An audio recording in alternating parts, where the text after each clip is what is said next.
Popped off low key, yeah, you know me. Kickin' with Tyree, hit a 3 like Kyrie. And we in there? All right, thank you guys for tuning in to Kickin' It with Tyree. I got my guy here. My name is Marquise. I am a filmmaker and I'm from the city. Yeah. How you doing, man? I am feeling good. How are you, bro? Wonderful. It took us a while to get started, but we here. finally here. We are here. So I always start off with this kind of same simple question. How'd you get into filmmaking? Yeah. So I say that I got into filmmaking by kind of just watching a shit ton of films. As a kid, growing up in Milwaukee, like, if during the summers and stuff, like, obviously my parents work full time, so like if you don't have anything to do during the summer, you're kind of just ass out, just with nothing to do in the house, right? I grew up with a gang of cousins, so my uncle would just like randomly on a Saturday take us all to the movies to give our parents a break from like having us. So my uncle would get us all in his van, his truck actually, and take us to the movies, and we would spend from 9 a.m. until damn near close at the movies. Because then everybody would pick their own movies, would sneak into other movies. So like while my uncle and my cousin went to go see the latest action film, I'll be going to Kick It to go see Shrek again. Like it was just like that type of thing. So I kind of fell in love with film then. Just like the act of going to the theater and the act of going to the movies I loved. But then I kind of really got into filmmaking when I got to college, and I kind of mixed my journalism major with filmmaking, and that's kind of what solidified it for me. But I've always kind of just been adjacent to film as a child. Yeah. I definitely feel that. It's always the stuff that we kind of like in the back of our head that happened like when we were kids that influence us when we get older. Exactly. I always feel like that. What are kind of your top influences in filmmakers? What filmmakers do you look towards to influence your work? I look at my peers, to be honest. I think my peers, my fellow filmmakers, and like even creatives in the city, I think are people that I kind of lean on for influence, not necessarily for style, but just for like confidence and just kind of the vigor and the drive and the hunger that we have currently. So like I look at my peers as some of my top influences, but on top of that, if I had to say like somebody who's already made it in the industry, I think some of my favorite folks are like obviously Barry Jenkins. I think most recently, Barry Jenkins is definitely somebody that I like fell in love with. But I am a huge fan of like independent filmmakers and filmmakers who like did like documentaries and stuff like that in the past. So like I'm really a fan of the filmmakers from like the LA Film Rebellion.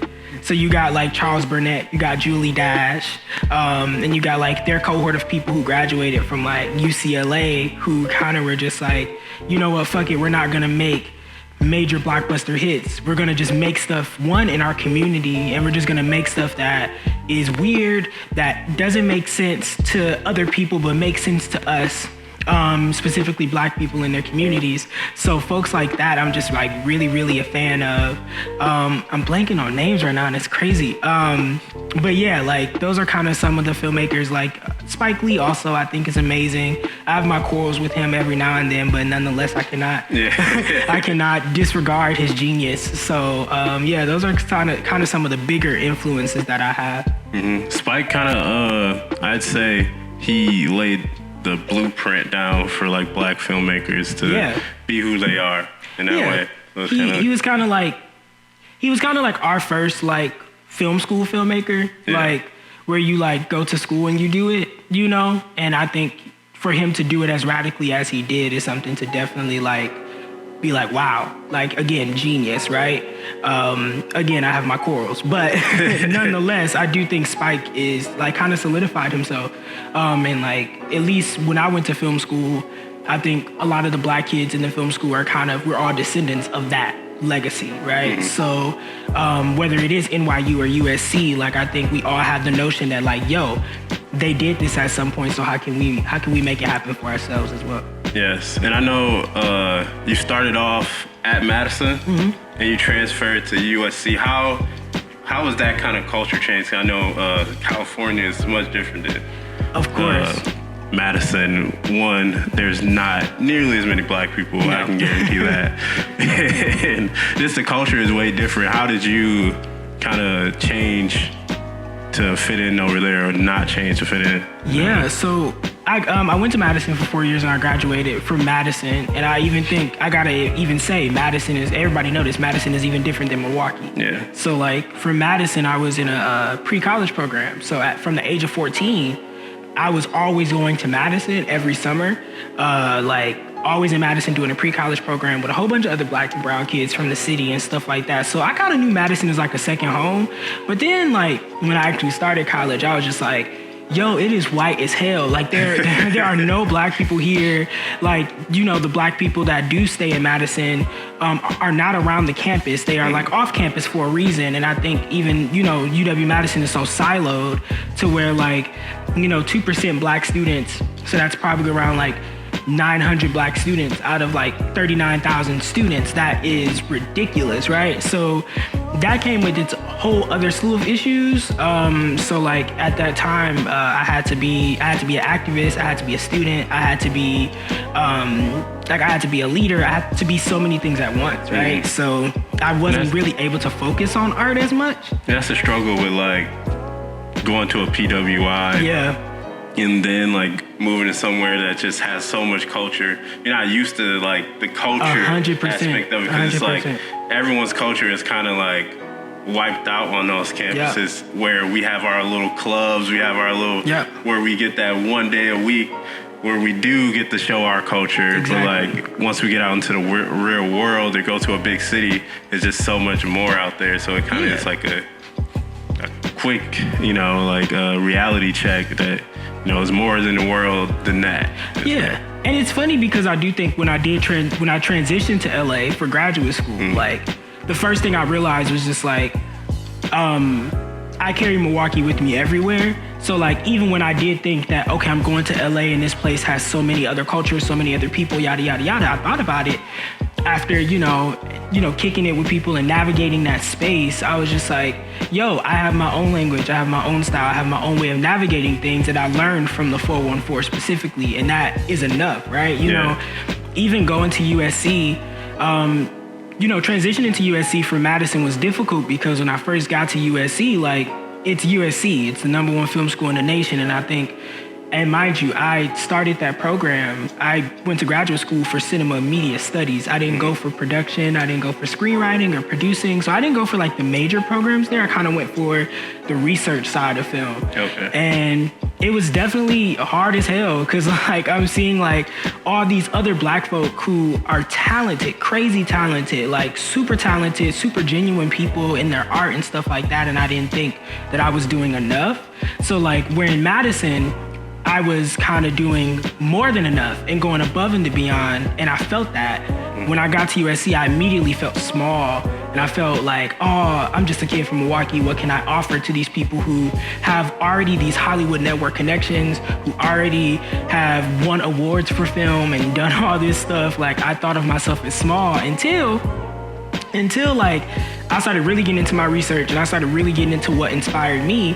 And I was just like, shit, I got the keys. Like, I have everything that I need, and I'm here for a reason. So whether that is to just soak up everything that I learned from here and bring it back here, and, like, that's kind of what's happening now, but it's still just like, yo, like, I realized that everybody in LA are also transplants. It's rare that you'll like, there are obviously people who live there who are from there, but it's rare that the community that you surround yourself with when you get there are all people who are from LA. That's the one thing when I went there, I kept meeting people and they're like, yeah, I moved here from like Missouri or like Ohio to do this. Everyone's there for a certain reason. And I think I really realized that early on. I was just like, my reason of being here is just to be a student and to learn. You know, I don't have to make it in LA to have any level of success that I think is worthy enough of being like, yeah, I did that shit. But I like used LA, and mind you, I wasn't planning on going to LA either. Like I applied for a whole bunch of graduate schools on the East and the Midwest. So like, oh, a Northwestern, oh, a Georgetown.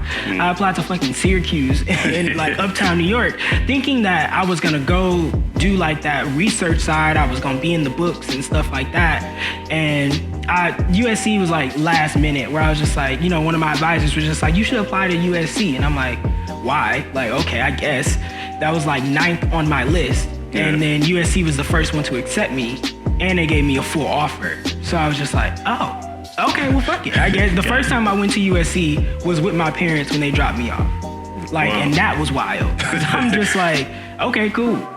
That's what's up. Yeah. I feel like just to get out of Milwaukee and come back is you have to do that. I feel like I encourage people to always just get out, even if it's just, you know, going to Madison or going to like college outside of Milwaukee. Yeah. It'll help you, especially if you were born here and you were raised here, lived here your whole life. Yeah. So how do you feel like Milwaukee has shaped you for the world to go forward? Yeah, I think Milwaukee has shaped my charisma. It has shaped the way I move in spaces, the way I navigate in spaces.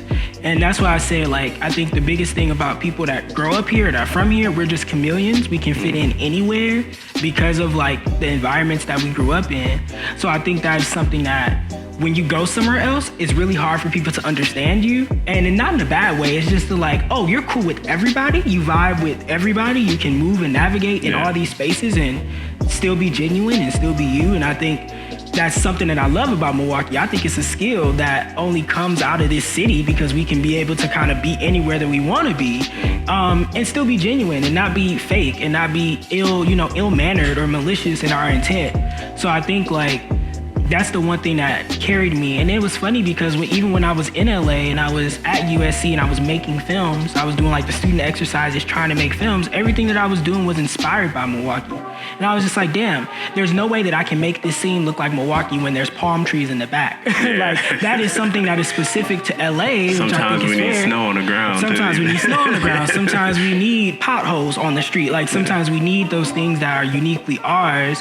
You know, for example, for my birthday, I spent my 23rd birthday in LA, and my family came out there, and I think it was cool because we did it nice. We got this nice little Airbnb on around North Hollywood, and you know, my little cousins who are around 8 and 9 years old, they're outside playing cans. Yeah. And people are driving by, what the hell are they doing? Like with these cans, but they're outside playing cans, and I'm like, yeah, we are a staple. We have a stamp that we take places.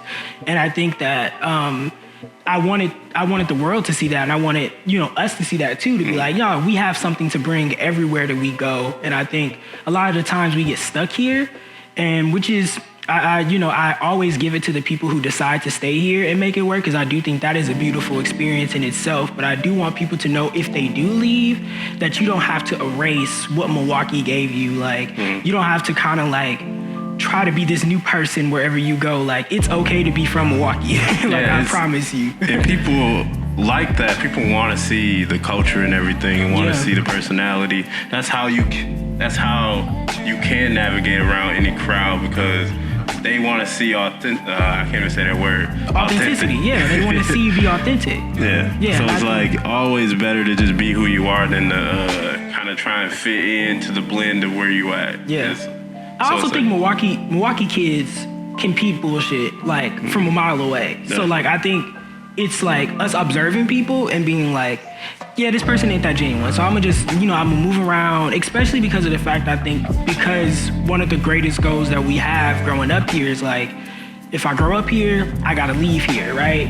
So if our greatest goal is that, why would we leave here and fuck anything up wherever we go? Like, we're going to be just super hyper focused on our goal of whatever we are searching for, that I think that once we leave here, we have such a tunnel vision that I think some people look back and be like, I have this tunnel vision, but there's some more work I have to do back home. So they do return, but then others are just tunnel vision focused, where they're just like, I'm not gonna give up what I worked so hard for by thinking about home, but little do they know they need home. They need it. The one thing about here that sometimes bothers me is like, we gotta leave to like build. Yeah. So we gotta build everything where we go and bring it back. Yep. And try and rebuild it over again. Yep.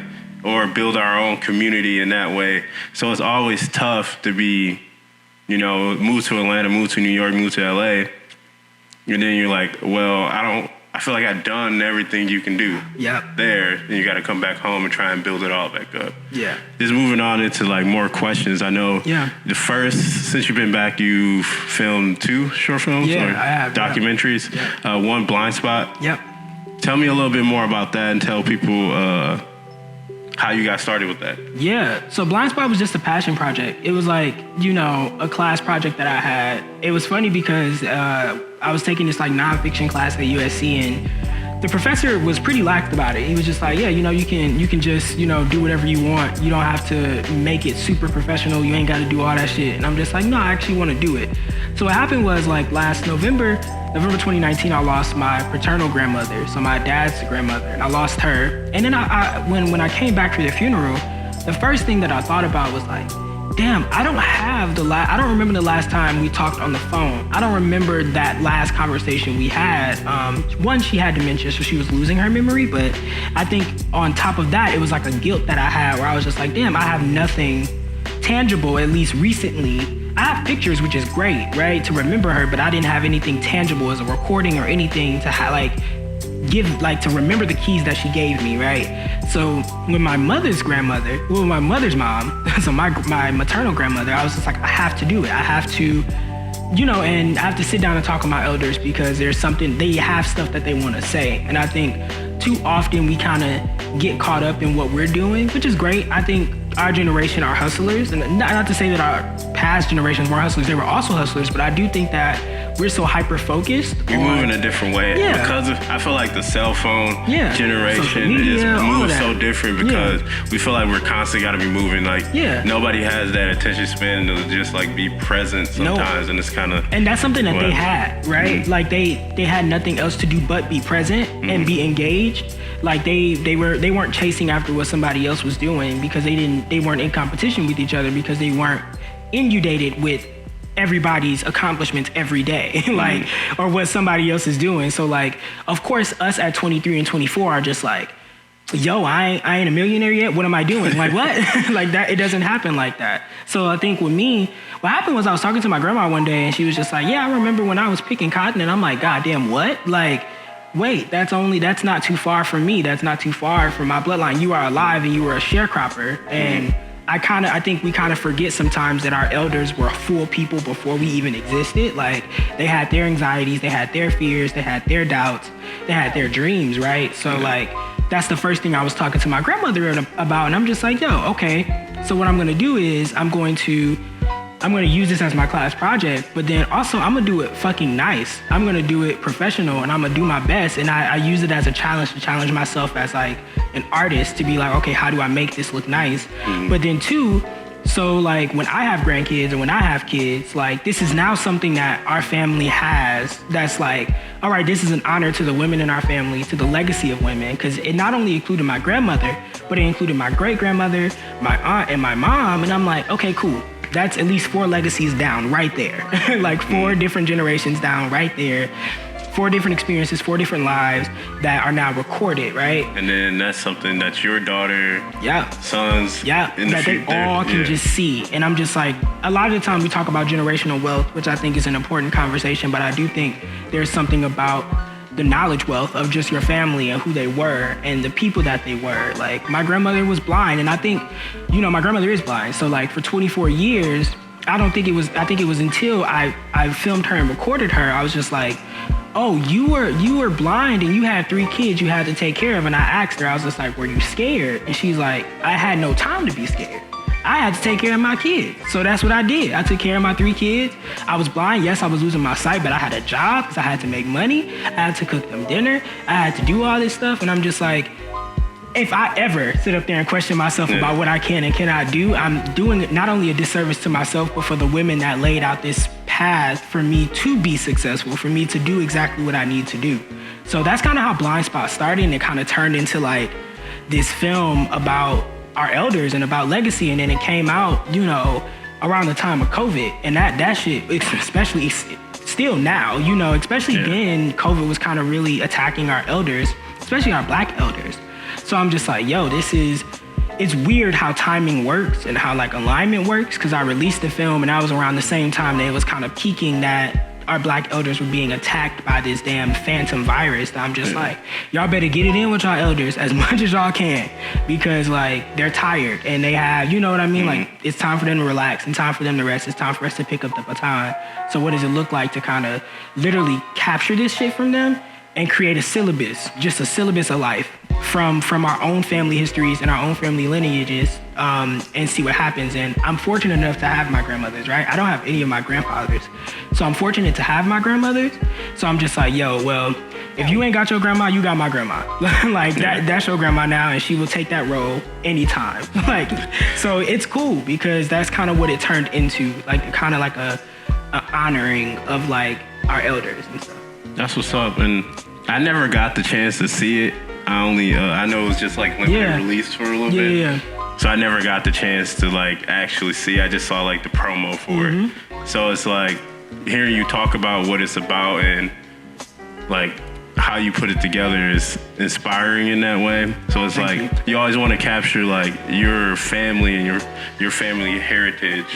So it's like, especially being Black people, a lot of people don't know their family heritage because it's kind of like lost in the moves, let's say, especially being up north because a lot of our families moved from down south and we lost a lot of heritage in the Great Migration. Yeah, exactly. So it's like when you lose so much history, it's kind of nice to like try and put that all back together. Yeah, so piece it back together. Yeah. It just will make your life make way more sense. Because then you're just like, oh, so me going through anxiety is not something that only happens with me. It happened with my grandmother in this different way. And this is how she handled it in this different way during this different time.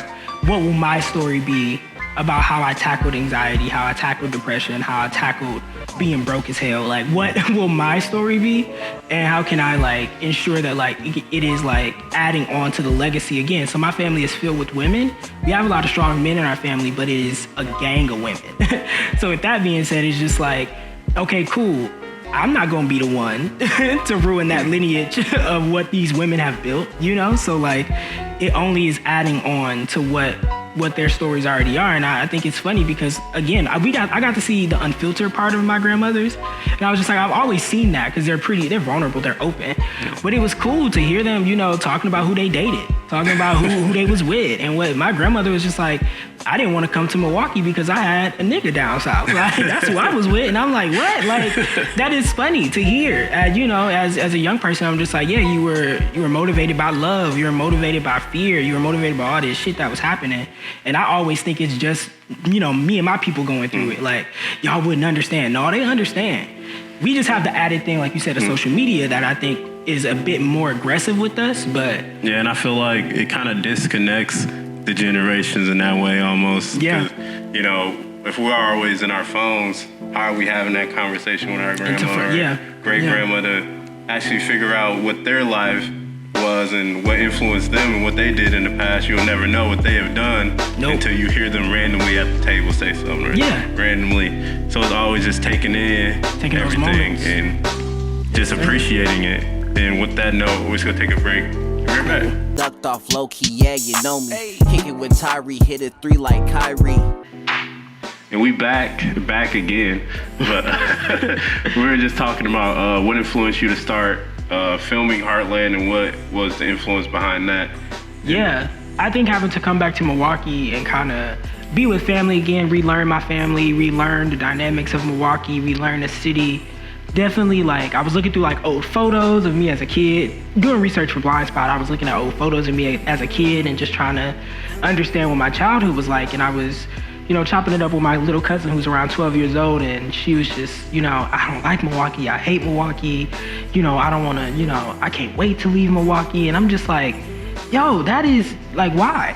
Like, you're still a kid, you still have so much to love about this city, to learn about this city, and I just was kind of heartbroken that she said that, right? And then I had to think about it. I was just like, I think about all the good times that I had here growing up, but I also like kind of put in the back of my mind all the shit that happened that was not okay for Black kids, period, and that's when I started to think about like, growing up when I was her age, or even younger, no one asked me how I felt about Alexis Patterson going missing. Nobody asked me about how I felt to not be able to go to the mall after 3 p.m. or being looked at or stared at differently. No one asked me those things. It was just kind of applied to me as a kid, and I just had to go with the flow, right? And I think that's when I realized, I was like, yo, wait, there's something that happened here to a lot of us that I think we have yet to even talk about, that I think it's the reason why we have the culture, the language, and lingo that we have now. But I do think, like, and it was also around the times of the heightened, like, protests and the racial movement that was happening in June and July, where I'm just like, y'all, we're doing so much work, but we need to look inner, and we need to kind of reconcile and remember what happened to us so that we can figure out how it doesn't happen to the kids that are growing up now. Yeah, because I definitely remember, like, the mall situation where I would have to, take my brother's ID to go to the mall. Yeah, because nobody over the age of 18 is gonna want to kick it with a whole bunch of 13-year-olds at a mall. Like, it makes no sense. Like, just to go to GameStop to get a game, walk into Mayfair, just to go to GameStop, you gotta have an ID that says you over 18. And obviously they weren't doing it to people who didn't look like us. They weren't doing it to the white kids. They weren't doing it to those people. It was obviously targeted at us. So I think what inspired me to do the Heartland was that, I think Black kids have always had a complicated relationship with this city where, a lot of them do hate this place for what it is. But for some reason, Milwaukee we always come back to it. We always love it even harder.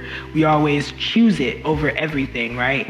And I think there are times where I used to be upset with Milwaukee as a kid, but and it's somebody, one of the subjects, Casey, said it in the film so beautifully. She was just like, Milwaukee took a lot of shit from me, like whether that be friends, family, experiences, innocence, anything. But we have to remember that Milwaukee was the first place to even show us what that thing was, whether that be love or family or friends or loyalty or whatever that may be. So, like, I was kind of going through that. And I was just like, okay, I gotta do a love letter. I gotta do something which not only shows us, because I also came back to Milwaukee, like, just enamored with how beautiful it was, like, from the architecture to the different sides of the city and the vibe and the feel of it, because I always felt like that as a kid. I grew up on the north side, but my great-grandmother stayed on the east side. So even me driving, 12 to 13 minutes from my house to my great-grandmother's house, it felt like I was entering a different world, a different city, right? And then if you drive south, it's a completely different world. You know what I mean? I'm just like, that's something that's not like, that's not normal. And I'm just like, it's not normal, but it's normal to us. And that's why I was just like, we got to celebrate that. We got to be able to look at that and be like, yo, there's so many different people in this city, like so many different cultures, so many different ways to be Black. And then we also have to celebrate the things that we do have. Like, we had Afrofest. We have one of the largest Juneteenth celebrations in the nation. Like, Milwaukee's version of, like, Milwaukee, you can't think about Milwaukee without thinking about Black people, because we have forced and forged ourselves into this city for so long. And, I was talking to my dad about it too. My dad was just like, when we were growing up, we had parks, we had all these things we could do, we had sports, we had all this shit, and yada, yada, yada, all these things that they can do to grow up as a kid, to grow up as a preteen and an adolescent. Then I was thinking about us. I said, a lot of the shit that we had to make on our own. Mm-hmm. And that should never be on the role of kids to have to do that. There should be programs set up for kids to do. It should already be programmed. And not to say that our parents and those Black folk were not doing it, because they were, but I think that they were being protective because of the obvious attack on Black kids that was happening, whether it was folks going missing, whether it was people mysteriously drowning, or whether it was police brutality. Like, they were just being protective, right? Mm-hmm. So I don't blame them, but it did kind of hinder us from being able to, like, experience a childhood that allowed us to explore everything in this city. So now we are here, right? We are in our 20s, and we're enjoying the city now, because you're like, yo, I didn't know we had so much stuff in the city you don't know until you go out there. Until you go out there. But a lot of us don't get that opportunity, because as soon as 18 come, zoom, we're out of there.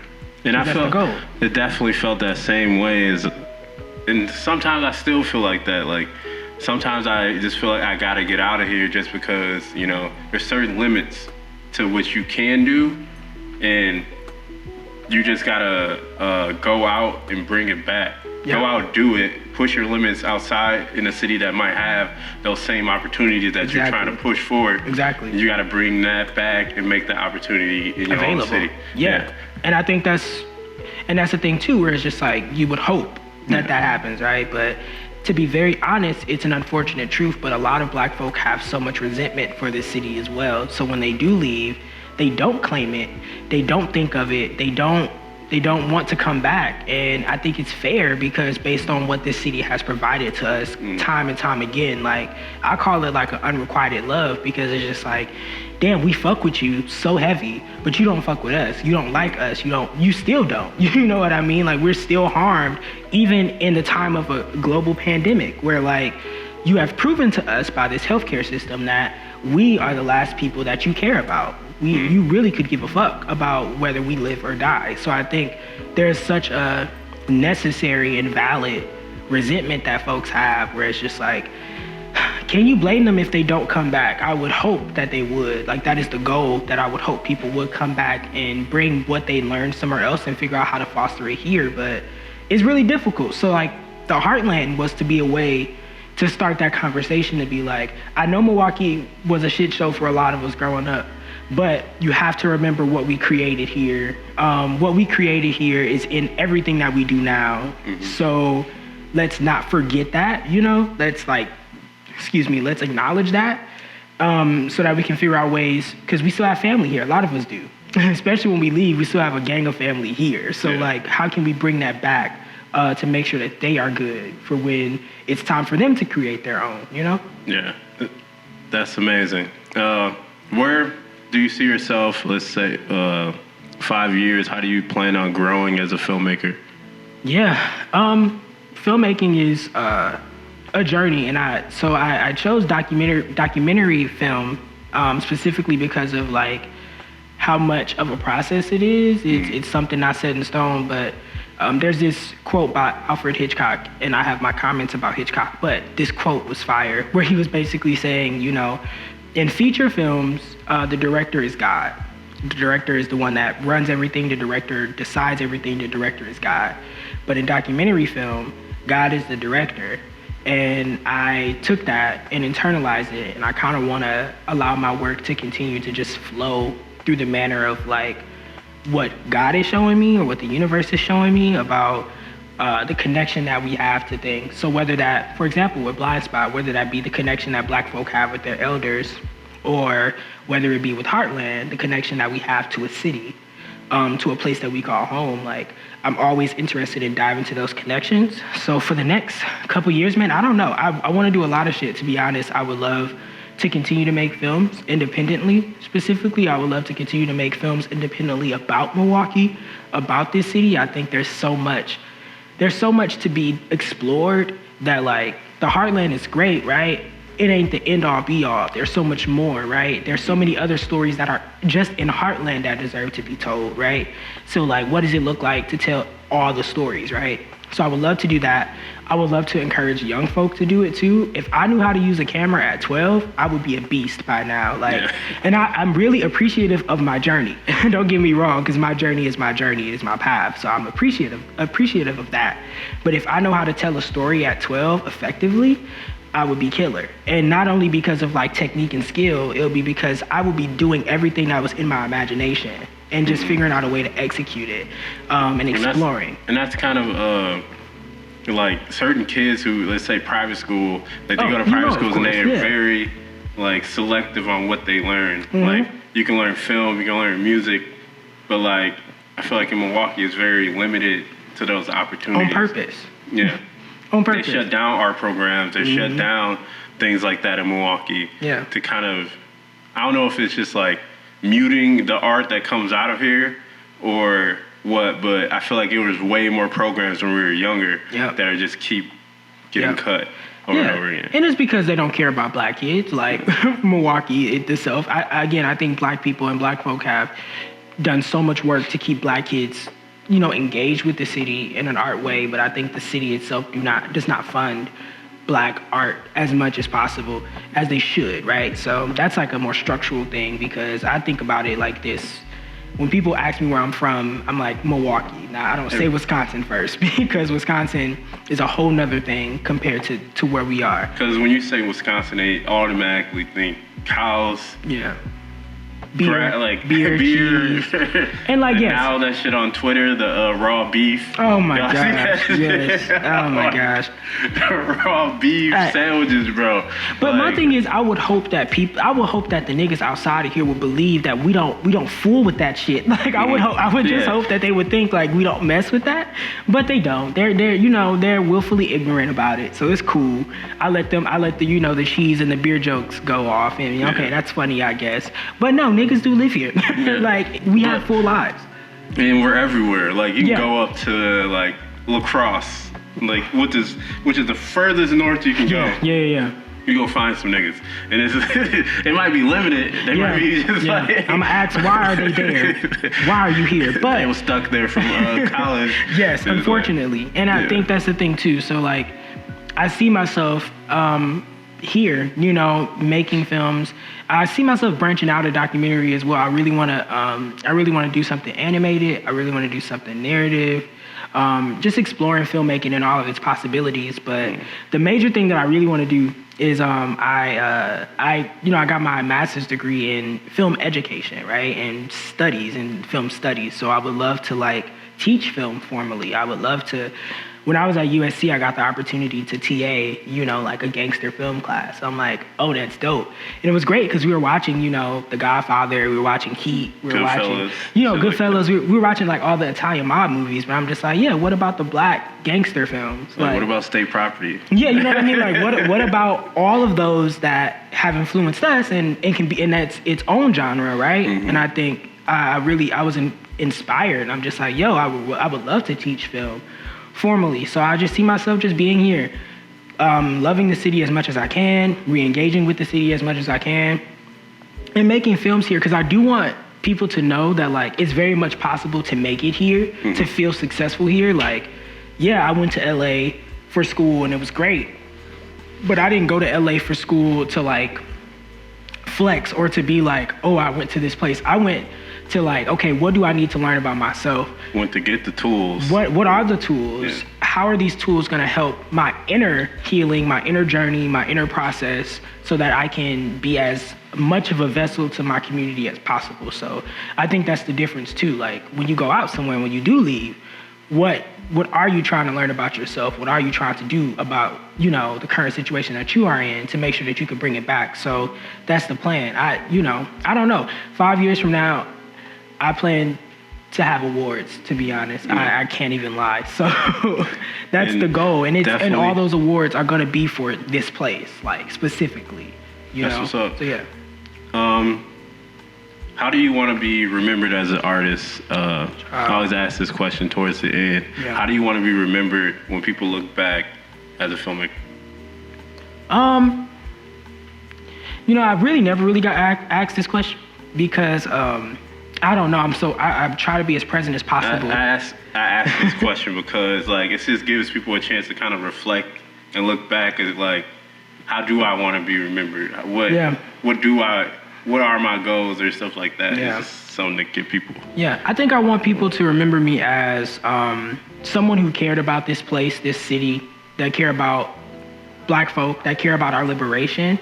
And when I say liberation, not only for the movement, but like our mental liberation, our spiritual liberation, our physical liberation. I want people to feel like when they watch my films that, hey, I should go talk to my grandparents, or hey, I should write my own letter about my city, or hey, I want people to think about their relationships with things when they watch my stuff. And I want to be remembered as a filmmaker that just asks a shit ton of questions. Like, I always start every film project with a whole bunch of burning questions, and these are questions that cannot be answered in a day. They cannot be answered in a month. They cannot be answered in a year. But they are questions that keep you up at night. They are questions that like you don't have the answer to unless you've been through some shit. So I want to be known as someone who always presents burning questions. Always a question that's just like, okay, how can I go through this process of like, okay, cool, I do have, a strained relationship with this thing. How do I work through it to find however to liberate myself from that thing that's kind of holding me back? So I want to be remembered as somebody with a shit ton of questions. That's what's up. Yeah. And as a filmmaker, to end off, what are your top 5 movies? Oh, I hate this question because y'all, I don't really have them. Right. It's just like movies I'm a that filmmaker. influence me. I'm a filmmaker, but like, as a studies person, like I just be watching a whole bunch of shit. But I would say my current favorite 5 films, I would say, definitely is Spider-Man Into the Spider-Verse, because I'm just a big ass kid. So like I love anything like that. That shit was actually crazy. Moonlight is also up there. I think Do the Right Thing is also an amazing movie. The Last Black Man in San Francisco is also one of my favorites recently. La Haine, which is a French film. It's funny because La Haine is kind of like a ripoff of Do the Right Thing, but it's also really good. So La Haine, City of God is amazing. Trying to think about what else I've been watching recently. I'm also a TV person too, so like I fuck with Bob's Burgers heavy. I'm way more into TV. Same. That was kind of my emphasis in college. Like I went for radio, TV, and film, but I focused more into the TV side of everything. And I always wanted to make TV shows that, like, either about me or about people that I knew about my life, or just random ideas that I have and stuff like that. So it's like TV is where I normally go for, but I say movies, Dope. Dope is like movie. Probably top 5 for me. I feel like that's a movie that, you know, was like fresh. Let black kids be black kids no matter what. It was like, oh yeah, you can be a weird ass black kid. Like that's like the first movie that really showed that to me. Do the Right Thing, I say that. It's a hard question. Run Lola Run. Always loved that movie. It's a German movie. Okay, I haven't heard of that. I have to check it out. It's like a 90s German movie. I watched it like in this creative writing class. Dope. Maybe it was like sophomore year of college. Watched it and I was like, it always been stuck in my head, that movie. Yeah. Run Lola Run. And what else? Shit. Oh, I played myself. I have more films. Charles Burnett, To Kill a Sheep. To Kill a Sheep by Charles Burnett. It's amazing. Julie Dash's Daughter of the Dust. Like, most recently this film called Time, that's on Amazon Prime. I'm blanking on the director's name, but she is an amazing black woman who did an amazing job on that film. So it's called Time.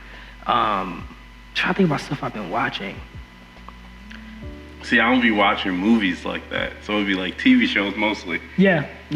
So it'd be hard for me to like think about what my top 5 movies. I say Friday. Friday is in that top. Shout out to Friday, man. Yeah. You know, that's a legendary film. Truly classic. And it's like anybody, anywhere, any culture watch Friday. Yeah. So it's like, shout out to not get it, but shout out to my aunt. My aunt put me and the whole family, to be honest, on to Friday, and I swear, like my cousins couldn't spit that shit word for word just because of my aunt. Like, definitely next it's Friday. Like, it's like a rite of passage in black households. Like you're gonna watch these movies, so at least once. You're gonna watch Menace to Society, Boys in the Hood, exactly. Friday. Yeah, those 3. If you don't see them, all 90s hip hop movies. To be honest, like you gotta. That's why it was kind of cool, kind of like going to school to kind of learn that type of shit. Because I'm just like, we had our own thing going on, like, and we integrated hip hop, we integrated our music into it.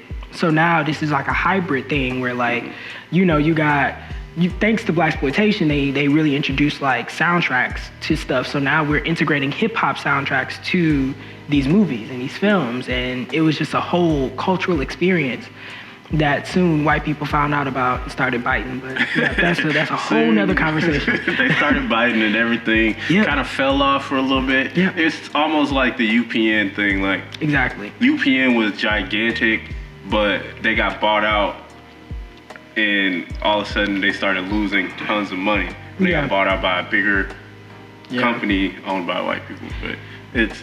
But they had some of the most legendary shows in the 2000s, sitcoms. The most funniest. Half and Half. The Parkers. I actually was rewatching The Parkers. That's the best UPN show, I'd say, because it's the funniest. It is the funniest. Like, I think, mind you, I watched it passively as a kid, but like recently I watched it like every episode this past fall, and I'm just like, y'all were just this funny unprovoked. Like y'all were just y'all were funny on purpose type shit. Like that was hilarious. That's hilarious. Yes, sir. Just where we at for time? Yeah, 21 minutes and 22 seconds. Dope. Right around there. Right around that time. Mm-hmm. Just for time, how do you see yourself going forward at like pushing Heartland? Like, how do you want to kind of distribute that? Yeah. So with films, I'm learning a lot still, right? So we're doing the film festival circuit. We are going to submit to a shit ton of festivals. We are going to, so we're going to do that route, right? We're going to see how we fare in film festivals, how we do. Again, we're not looking, and that's kind of why we did a limited release first, mainly for the community, because the way that films are supposed to work, especially from like what I've been learning, is that once you finish a film, you are kind of not immediately supposed to go into the film festival run if that's your goal, but no one is really supposed to see it until after the run, whatever happens, right? So I was just like, nah, I don't feel right about that. I want to do something where like at least for 5 days, people in the city could see it first, because it's about them. So we have to do it here. We have to show them here.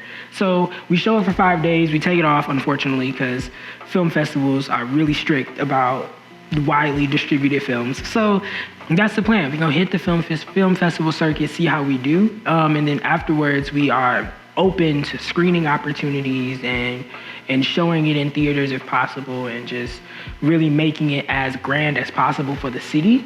That's my whole goal. If it becomes bigger and it's like something that goes hella far, I would be happy with that, but at first it needs to be big here. It needs to, people here need to see it first. So that's the goal, is see how we do in film festivals and move forward from there. Bet. Yeah. And again, I want to thank you for coming out. No problem. Thank you for having me. Coming on the show. Yes, sir. Like I always say this, can't do it without people like you and artists like you. Thank you. I want to thank you guys for tuning in to Kickin' It with Tyree. It's lit. Have a good one. Peace. Peace out, y'all. Out of this bitch. Ducked off low key, yeah, you know me. Kick it with Tyree, hit it 3 like Kyrie.